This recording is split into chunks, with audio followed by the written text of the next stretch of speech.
Hello, this is Cindy at Junkbox Studio. Today I've got this bunny head that I am sewing up, and I'm going to be attaching it to a really pretty silver candlestick. And there we have it all sewn, and I'm just going to go ahead and get that turned inside out so I can get it stuffed.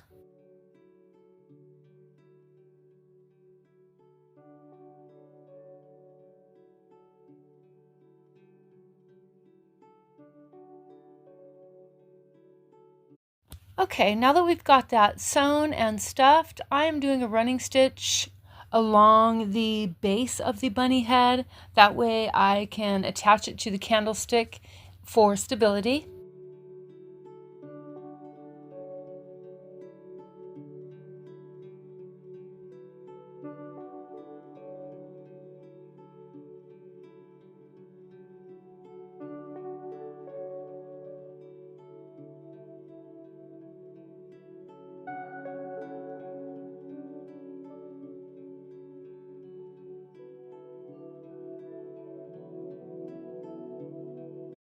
Now it's time to paint our bunny, and that is the pure white from Folk Art.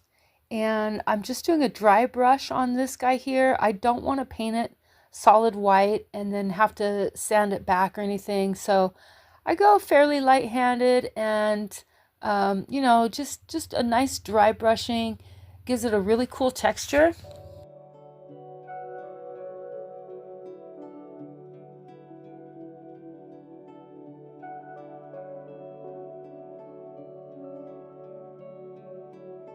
And so I have these wooden buttons for the eyes, and I'm just doing a plain black acrylic paint. And once those dry, I will sand around the edges to give it a distressed look.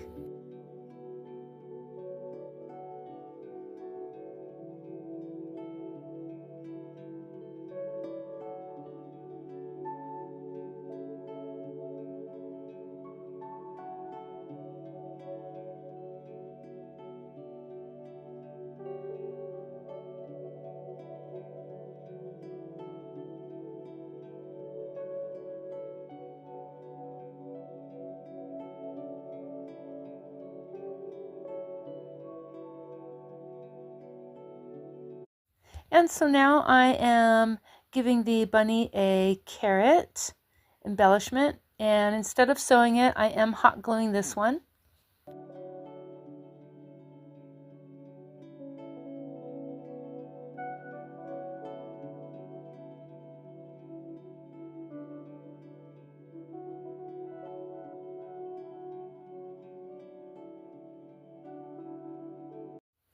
I did decide to paint this carrot white, and that is just to give it the entire piece one cohesive kind of a vintage look instead of going with the orange.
Now it's time to get the face sewn on the bunny.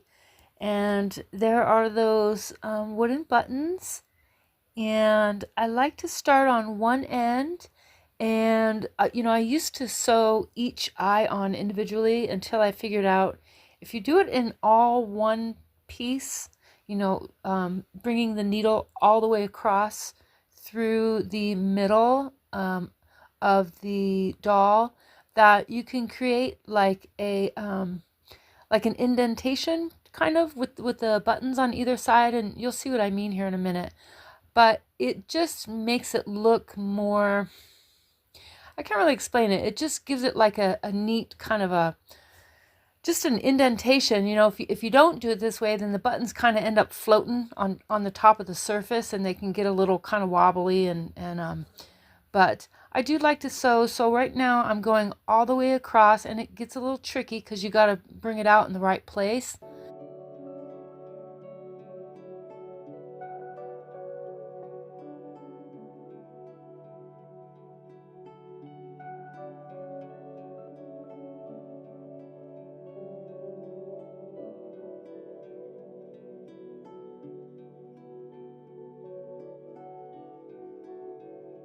Now, if you end up using the same color thread for the entire face, you can get this done all in one piece. Sew the eyes on all the way across and then come up through the middle like I did here with the nose and the mouth, and then either out the back of the doll where you can cover it up, or back up through the eye where you can cover it up. But here I'm just measuring to make sure I get that nose centered correctly. Sometimes I get ahead of myself and I end up getting in trouble with it being off center or crooked, but it's a little tricky getting these noses sewn on. It really takes practice.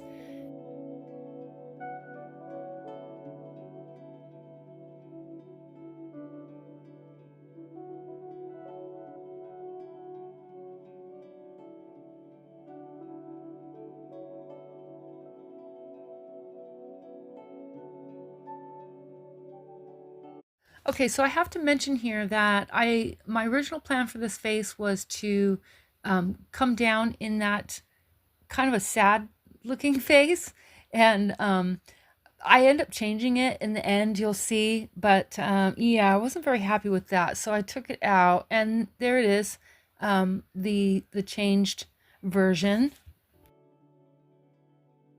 Now comes the fun part, which is, at least for me, it's the fun part, is any of the distressing or shading, antiquing. I really love it, and it's really easy. You can always, anything that you put down, you can always pick it back up with a paper towel. So not to worry about anything like that. But yeah, you just kind of go for it and get that on there. I always, of course, go light at first. I thin out my paint. That is the Folk Art coffee bean. I use it all the time instead of coffee. So especially on any kind of like dolls and stuff and fabric. Sometimes the coffee can look a little yellow against the white, so I go with the coffee bean acrylic paint, and that way I'm sure that I'm going to get like a true brown, like staining. And so, yeah, this is a lot of fun. This is my favorite part.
Now I'm just cutting some of this tulle. It was a little too wide. I'm going to be making a bow for the bunny's neck, like a messy bow. And so I'm just trying it out there to see if I like it. But yeah, I used several different layers between the tulle and lace and some thin cotton muslin.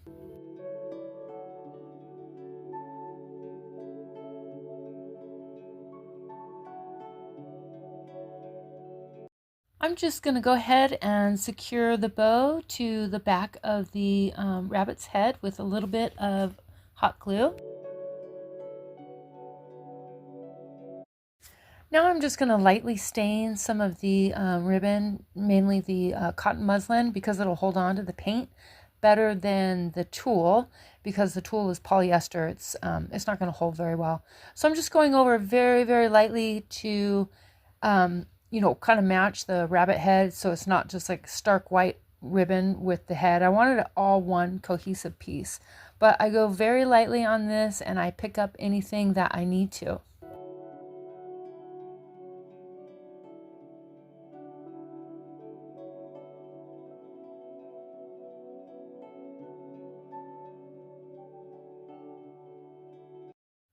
I'm going to go ahead and get the carrot tied around the bunny's neck.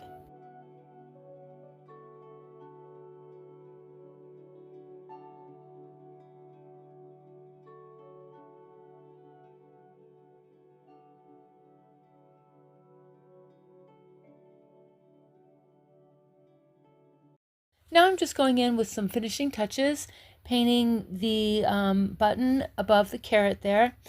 But you'll notice in the end, I did add a bow to this button, and that is from twine, but it's a vintage white twine, just keeping in the same color scheme. For the last step, I'm going to go over this entire piece with Mod Podge just to give it a finished look. Once again, I want to thank you guys for taking the time to watch my videos. I really appreciate it. And if anybody's interested, I do have this piece in my eBay, and that link will be in the description for this video. Thank you. See you next time.